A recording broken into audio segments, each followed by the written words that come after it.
Ikaw ba'y nababugot na at tila bang may kulang sa iyong buhay?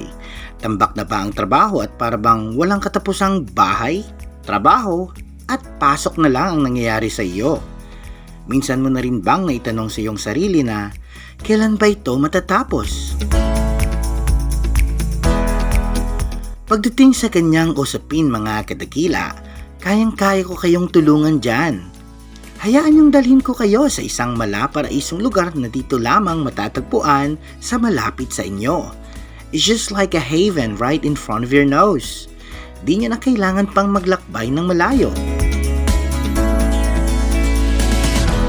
Mga kadakila, inaalay ko sa inyo ang paraiso.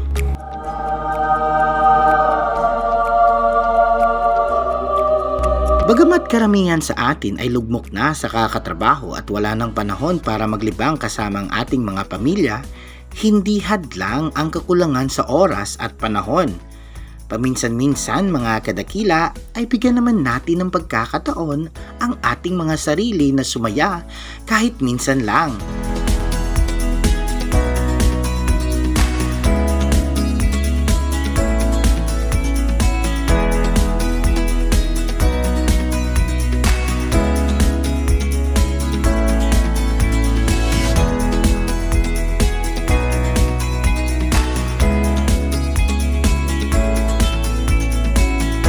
Kaya't inaalay ko ang episode na ito sa ating mga kadakilang subsub na sa trabaho at kulang ang oras para sa kanilang mga pamilya. Isama na rin natin dyan ang ating pinakamamahal na mga OFWs at mga kadakilang ng ibang bayan na matagal nang hindi nakauwi.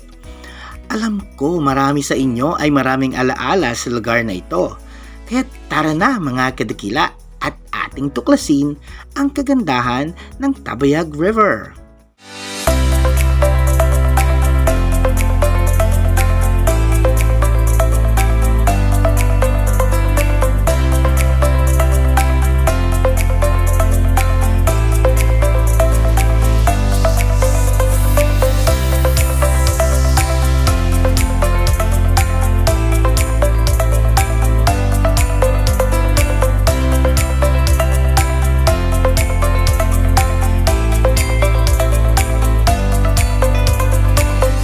Iba sa inyo ay hindi pamilyar sa lugar na ito, dito lamang yan matatagpuan sa Hacienda Tabayag, Barangay Dos Hermanas, Talisay City, Negros Occidental. Ito ay karugtong ng Litik River na na-feature na natin sa episode 14. Kaya't kapit lang mga kadakila at kasama niyo ako sa paglalakbay nating ito.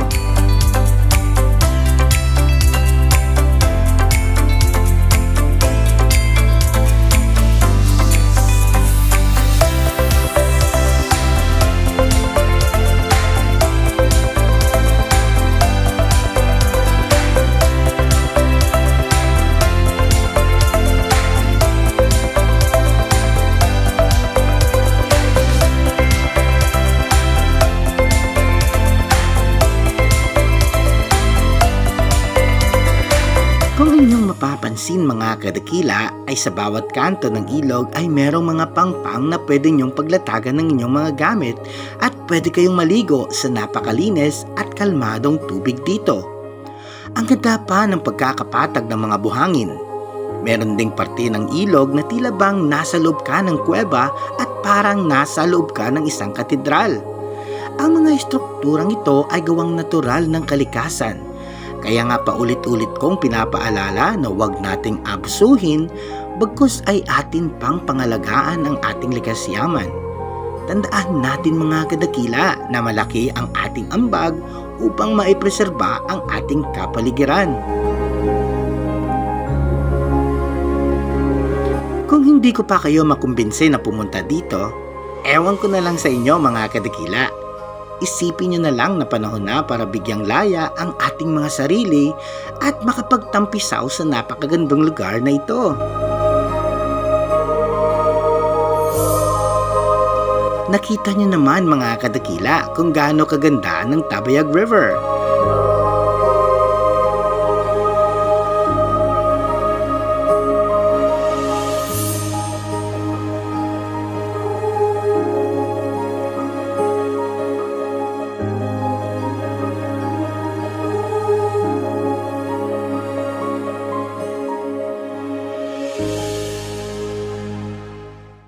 Kaya't ano pang hinihintay nyo?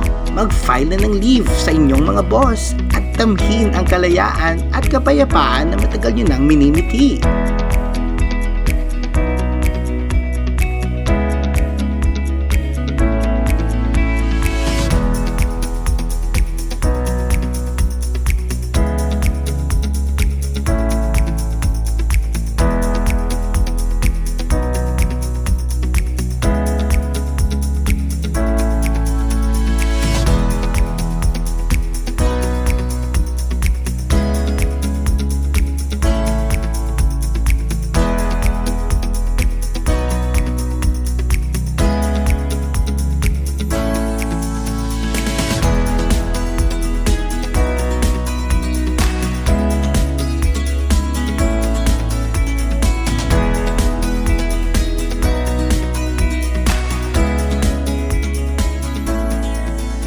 Kung bago pa lamang kayo sa channel o page natin ito, malugod ko kayong inaanyayahan na mag-subscribe o follow, i-like at i-share ang channel o page natin ito.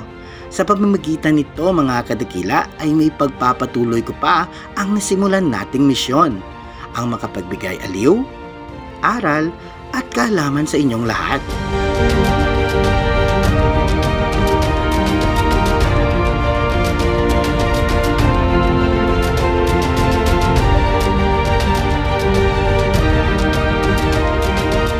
Hanggang sa susunod na episode mga kadakila, ako ang inyong nag-iisang ang dakilang manlalakbay na nagsasabing, tara na at tayo ay maglakbay.